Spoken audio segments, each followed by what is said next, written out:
On the fourth morning, he was stirring a pot of oatmeal when a soft voice, like the chime of a crystal bell, spoke from the doorway. Your kindness is a bright fire in a cold world. Liam spun around. She was leaning against the doorframe, her silver blue eyes clear and fixed on him. They were old eyes, holding depths of starlight and secrets.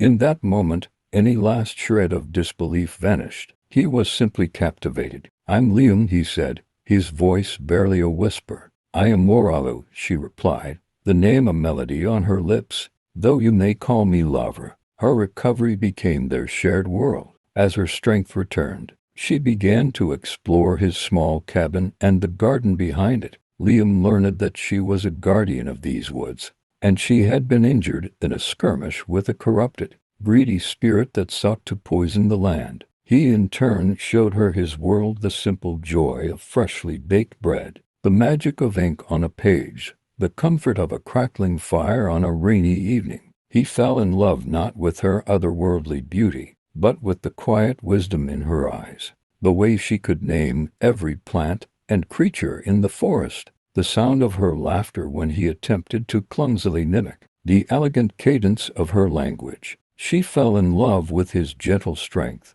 his boundless curiosity, the quiet solitude of his heart that mirrored the deep peace of her ancient woods. She saw the music in his soul, a music he himself had never been able to express. One evening, as the sun set in a blaze of orange and purple, they sat on the porch steps. The air was warm, filled with the chirping of crickets. My people will come for me soon, Lavra said softly, her head resting on his shoulder. The pathways between our world and this one are healing. I must return. A profound ache settled in Liam's chest. The thought of his cabin without her light was unbearable. What if I don't want you to go? He whispered, his voice thick. What if I can't imagine a day without hearing your voice? Lavra lifted her head, her eyes shimmering with tears. She placed a delicate hand against his cheek. Liam, she said, her voice full of a love as deep and enduring as the forest roots.